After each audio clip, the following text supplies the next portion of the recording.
and welcome to CMS Magazine. I'm your host, Nicole Taylor. Charlotte-Mecklenburg Schools is a community made up of teachers, students, and staff, each with a story to tell.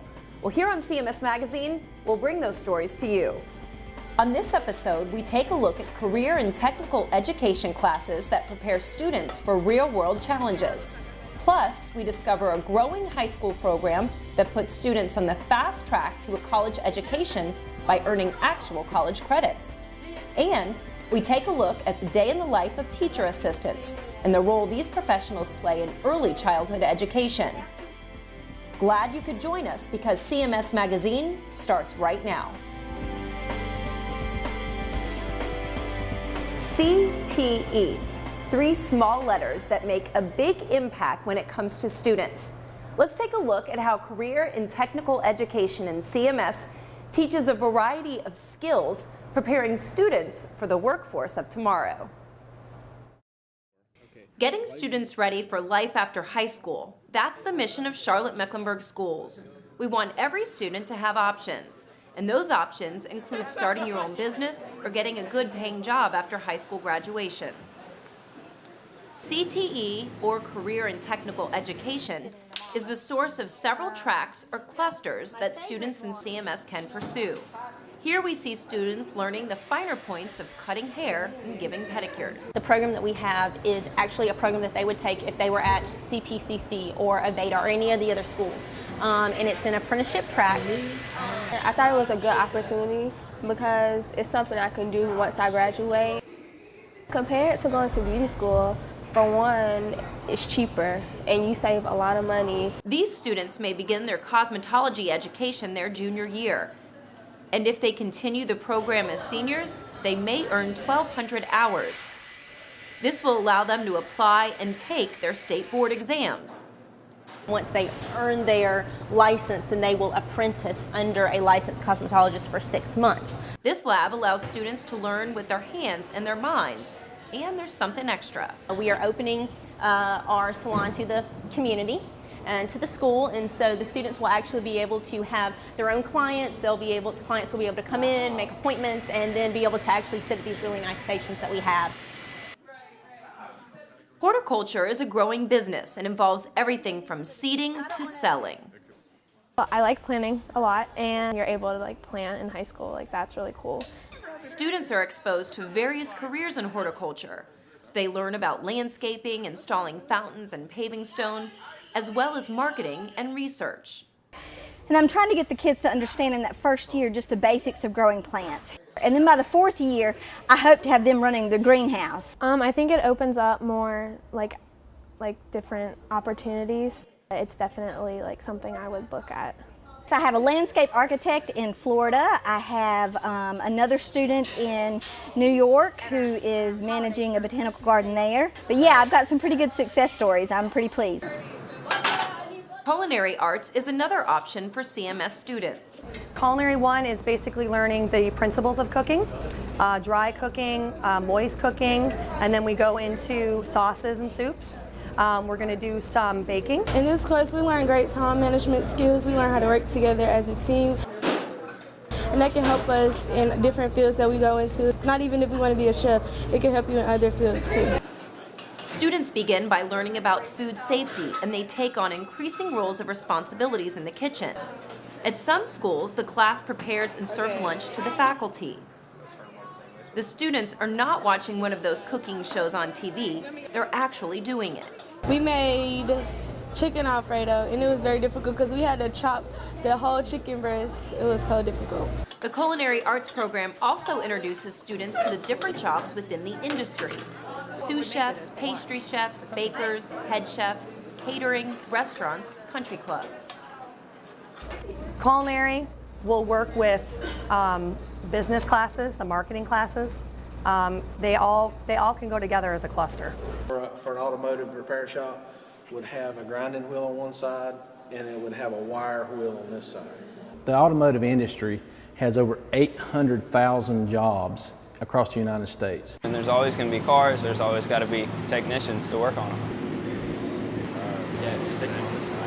Have you had your car worked on recently? Then you know that repairing a car can be expensive. Now more than ever, automotive technicians are in high demand.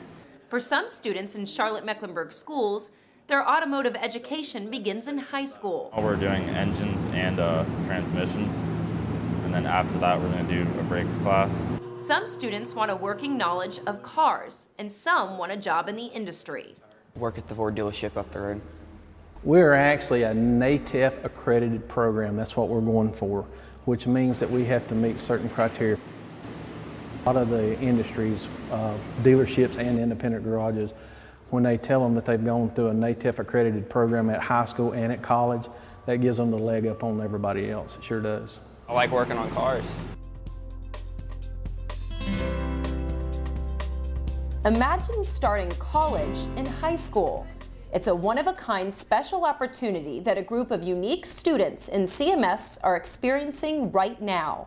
It's called the Cato Middle College High School, and it's providing a head start towards a college education. You could tell right from the very beginning that this was a well-run program. There's a lot more options for what classes you can take. By the end of my junior year, I can have up to 25 college credits. I wanted to try something new for once, and I thought that would be something interesting to try, seeing how small the class sizes were, how diverse the students were.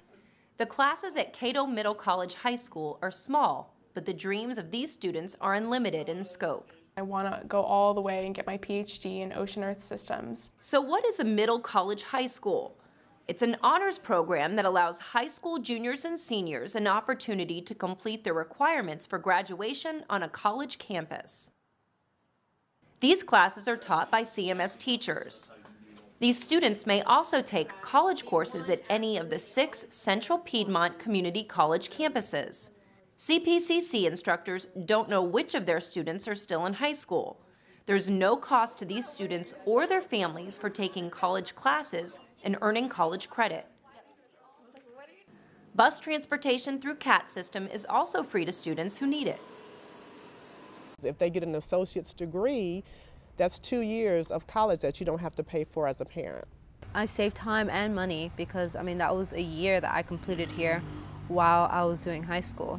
This is not a magnet program. There's no lottery required for admission, not yet anyway.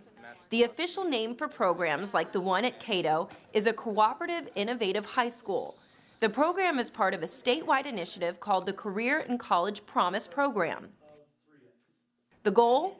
To have at least one high school in every North Carolina school district located on a college campus.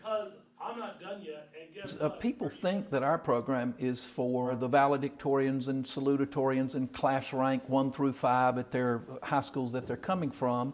And we do have some very high-performing students, but the requirements for application and for admission to our school, you just simply have to have a 2.5 unweighted GPA, and you've got to pass the CPCC Accuplacer test. The program at Cato was started in 2007.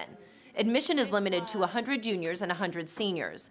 The small student body or learning community is what attracts many students. My old school, North Mech, it had like over 2,000 people. My calculus class only has 11 people in it. The transition to a large school to a small school, it was kind of hard at first for the first month, but afterwards it was real easy. The fact that everybody knew each other, the principal actually cares for you, he actually knows you by name. It's all about relationships. It's all about people. It's important for the students to know who I am. It's important for me to know who they are. I get to know them on a very personal level. I get to know their parents on a very personal level, but also my staff gets to know them, gets to know their parents. It truly is a team, it truly is a family. Students who attend the Middle College High School program do make sacrifices. Extracurricular activities are somewhat limited. Students can participate in some of these activities at their home school, like sports, debate, or attending their prom. For most, the sacrifices are worth making. I couldn't be happier. I have a really flexible schedule, and it really taught me a lot about transitioning from high school to college. Going into it, I was really intimidated, and I thought, I'm going to go into these college classes and everybody's going to be smarter than me, and everybody has another advantage because, they're in college and they're older. But when I came to the school, I realized I'm just like them and I'm just as capable of doing the work as they are. The culture here is one that promotes academics, but it also promotes the student to become a personal advocate for themselves. You have to be independent, you have to be mature enough to get your work done because these teachers aren't going to be standing over you. I love it. I would say go for it because it's definitely worth it in the long run. They let you do your own thing. It's really prepared me for really going after what I want.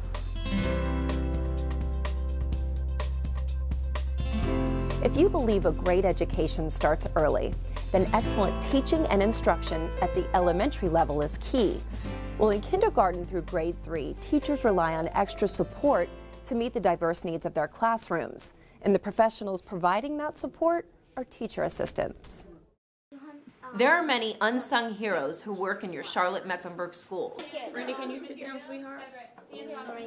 Perhaps none deserve a song or an anthem more than instructional assistants. They're committed to moving students forward academically and socially. They're constantly changing their teaching styles to accommodate their students' learning styles.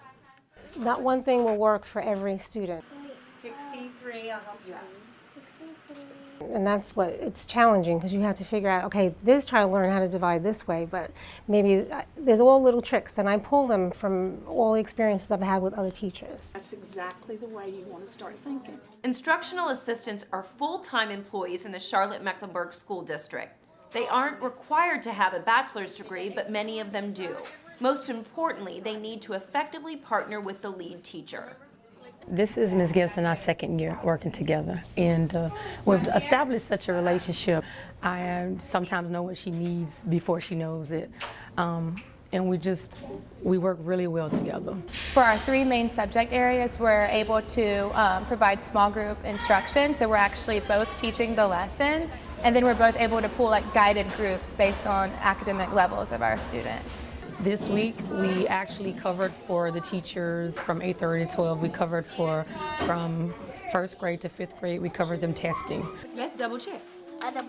Instructional assistants do what is required for children to succeed, and yes, that includes preparing materials and monitoring students as they walk down the hall. So let's start at 9. Teaching is the #1 objective, however. We can walk in that classroom and take the place of the teacher. If she has to leave suddenly, I can follow her plans and I can take over her instruction. They are helping to teach.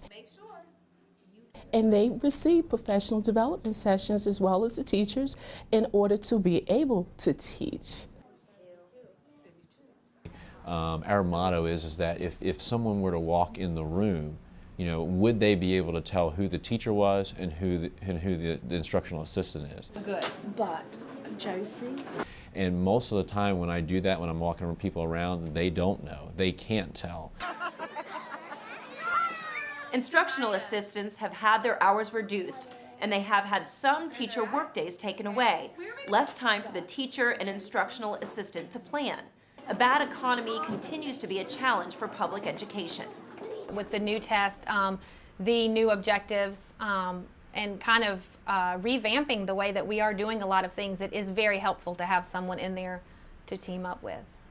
And also school-wide, the assistants are usually the ones that help with dismissal. We have 600 plus kids that we have to get on the buses, make sure and we have a lot of walkers too, and then the car riders. The assistants were the ones that geared that up. Last year they were in charge of it, and now they're not here during that time. So it's not just the classrooms that have assistants that are suffering, it's the school as a whole.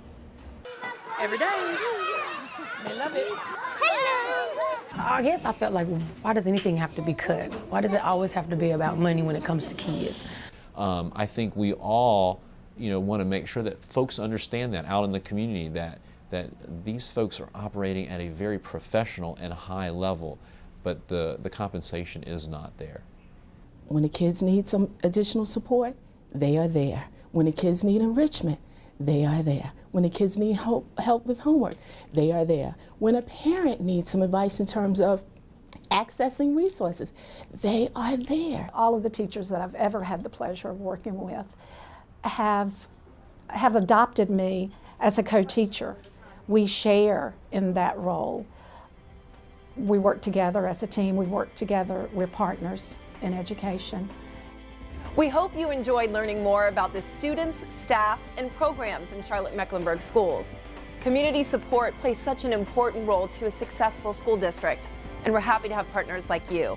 I'm Nicole Taylor, thanks for joining us, and join us on the next episode of CMS Magazine.